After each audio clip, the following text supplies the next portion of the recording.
My next guest is a good, dear friend, an amazing patriot. I think he's the closest we have in the conservative world to a William F. Buckley today. To say he's a talk show host is kind of an insult. He is a scholar, which is also kind of an insult. He's the good kind of scholar who knows the truth, can see the patterns and can see a path forward and shows us how to fight back. If he were a founding father, I think he would be John Adams. Welcome to the program, Mr. Mark Levin. Wow, I should come on more often. Thank you very, very much. I appreciate that. You're welcome. So you have a new book out called American Marxism, and I got a lot of questions about it. It's an excellent, excellent book. You don't need me praising it to sell it, but you go into the revolution that is happening right now, and you say, I mean, your first chapter is, "It's here." Could you do me a favor?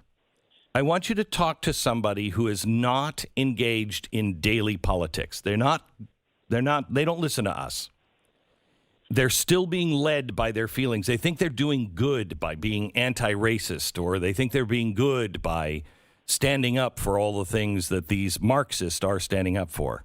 Convince them that this is happening, it's real, and it's going to destroy all of us. This is a great question, and it's really the embodiment of the entire first chapter. And the title, American Marxism. First of all, we who do understand what's taking place have got to stop being intimidated. This isn't progressivism or social activism or democratic socialism. This is Marxism. Mm-hmm. Now, it may not be Marxism in every particular, but it is an Americanized form of Marxism. Now, how do we know that? Because they tell us that. That's what their people write about, their founders in the 60s and 50s and 40s and even in the 70s. So what I would say and I do, to my audience too, what I would say to people is, first of all, you need to pay attention to what's taking place. Secondly, you need to turn off CNN and MSNBC and stop reading the New York Times and the Washington Post. Thirdly, you've seen it with your own two eyes. You saw the riots all summer long. You saw Black Lives Matter, which is headed by openly proud Marxists. You see Antifa, which is a Marxist anarchist organization. You see the media that you have been watching and reading endorse every single one of these movements. There's not a distinction of any kind between what happens on television and what Black Lives Matter is promoting, or even Antifa is promoting, and they also cover up the violence or try to dismiss it. Mm-hmm. Same with the Democrat Party. The Democrat Party, talk to them. Say, don't you believe in an independent judiciary? When you go to court, do you want politicians sitting on the bench, or do you want judges sitting on the bench? Well, the Democrats want politicians sitting on the bench. They want to destroy separation of powers. They want to destroy the functioning of the Senate by packing it with Democrats. They want to destroy the way the legislative process works. So even if it's 50-50 in the Senate or a 4-vote majority in the House, they can fundamentally alter our constitutional system. Do you like the money you earn? Do you like the home you own? Do you like the community you're in? Well, Joe Biden has signed executive orders to destroy all of it with his attack on the suburbs and also in the cities. Do you like your local school system? Do you like where your kids are being educated? Crime infested. Kids aren't graduating. They're not going on to college. Why do you tolerate that? Well, the Democrats are preventing us from having school choice. They're preventing us from having any form of freedom and competition in the inner cities. And so I would explain this on a level that apparently the Republican leadership cannot explain it. The book tries to do that. Look, this is a unique book for me. It's at 3 levels. One, there's heavy scholarship, but I explain it. So I might take a paragraph from one of them and then have a paragraph explaining it. Right. And you need to. I thank you for that, because if you read Marx, it's I mean, mind-boggling how ridiculous and convoluted I think it is. The other thing is, he destroys the idea of an individual, and you're talking to an individual. You say, you lead your own life. You have your family, if you do. You have your career that you want. There's things you like to do. Well, when it comes to Marx, he eliminates all that. You have to work for the state. It's what the state wants. Mm-hmm. He believes that you have to surrender your liberty, you have to surrender your property to the best interests of the state. And what's the state? Joe Biden and Nancy Pelosi and Chuck Schumer and faceless bureaucrats who don't even know who you are? You're going to surrender your life and your family? It's a form of involuntary servitude. That's what Marxism is. So basically, we have to people have been brainwashed, or as I say in the first chapter, people have not been paying attention, or they view this as a passing fad. And I try to make the case in the first chapter, no, it's not. And we all need to wake up to this. And if we have little differences, moderate Democrats and libertarians and so forth, you better put them aside right now because we have a common enemy. I say enemy, not opponent, not adversary, enemy. And we need to be focused on defeating that enemy rather than fighting among ourselves. A footnote on this, Glenn, because, you're a man of faith. I'm a man of faith. I think of the Second Temple in Israel, in Jerusalem. And while the Romans for 4.5 years were attacking the temple, trying to slaughter the Jews, they were fighting among themselves. Mm-hmm. They were fighting among themselves. As they were being attacked, they were attacking each other. Well, the temple fell. There's no guarantee that this country will survive as a free country. We're not looking into the abyss now. We're in the abyss. And we have to figure out how to claw our way out. And so, not to jump ahead, this book is 6 chapters of explanation and 1 chapter of activism.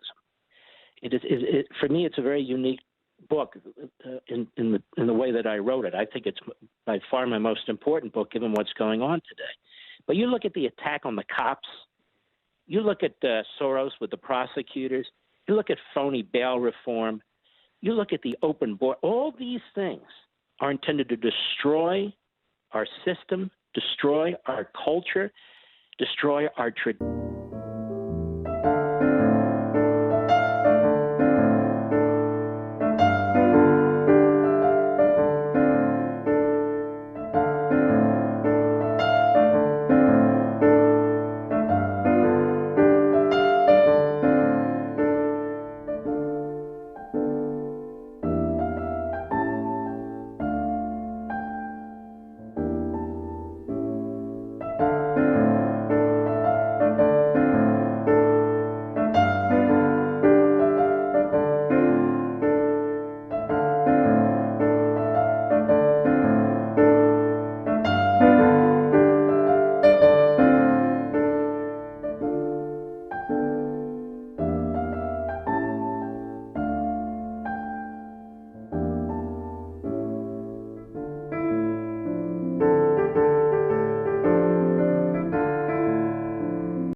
Destroy our mores.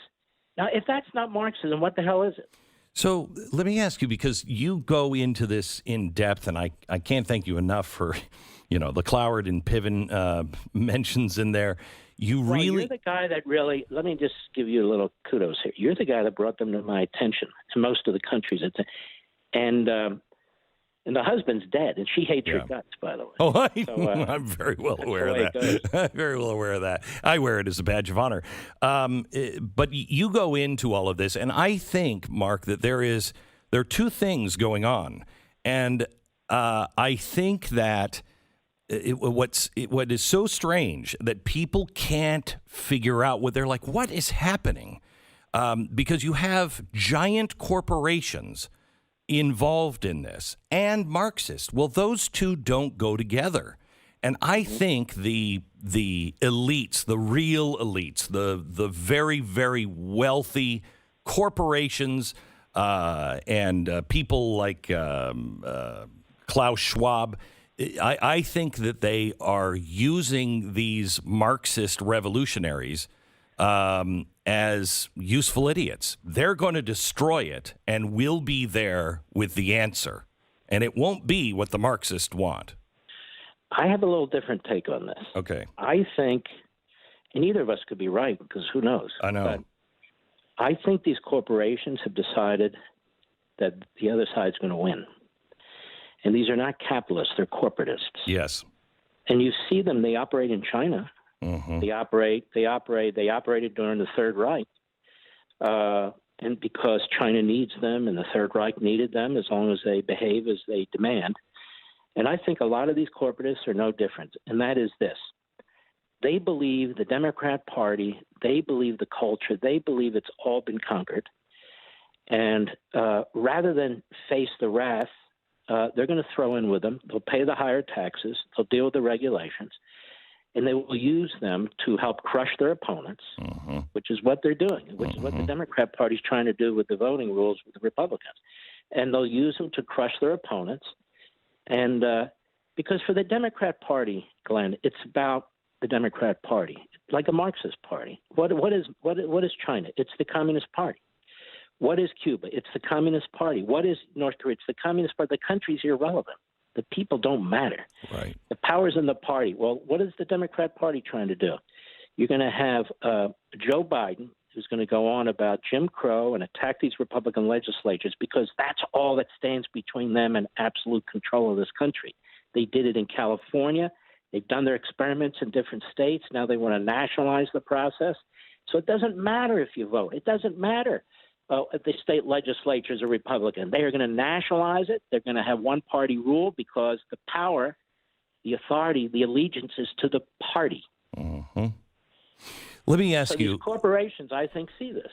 Let me ask you about CRT. You've got a whole chapter on CRT, but you go into LATCRIT, which most people don't even know about, and it is this. It's going to be the same argument that they're using now on CRT, which is that's just an obscure legal thing. It's not really even anything. Can you talk about LATCRIT and also CRT? And because you call it out as evil. It's so obscure that they're obsessed with it, and they're teaching it everywhere. Yeah. LATCRIT, look, they talk about intersectionality, and this is the way they pull in all these Marxist movements that have been spawned from Marxism. They're American Marxist movements. They're Americanized movements.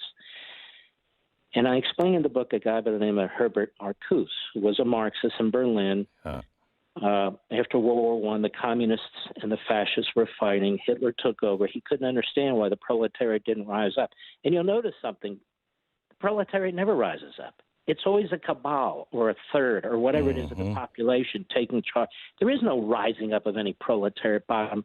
There's no proletariat in this country rising up. It's the middle class. Do you think the middle class wants to overthrow the government? No. So anyway, this guy was trying to he escapes Germany, comes to the United States. He winds up working for 3 different Ivy League colleges where he's tenured. And he's spreading this Marxism crap, and he can't figure out. And so he comes up with critical theory, the Franklin School, all these Marxists, and he's the lead. Critical theory, which is spawned in our law schools, Harvard, Stanford, and so forth, which is all law is corrupt.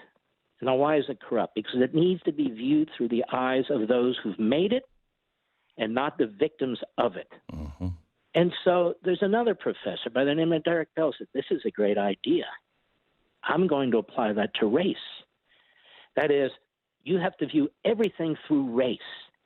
And because we have this white dominant society, everything wrong in this society, everything right, of course, is as a result of the minorities, but everything wrong is a result of the majority.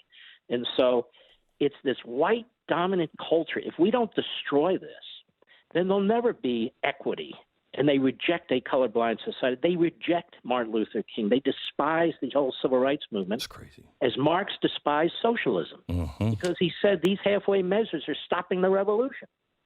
So it comes from him. It comes from this guy, Derek Bell. And what it is, what does Marx say? Destroy history. Don't the world begins today. Destroy history. The monuments come down. The books are burning. We're going to brainwash our kids in school on race. They're really being brainwashed on Marxism. And you have some very smart people showing up at these school board meetings, and they're pointing it out. And we need to have the guts not to be intimidated to call what it is.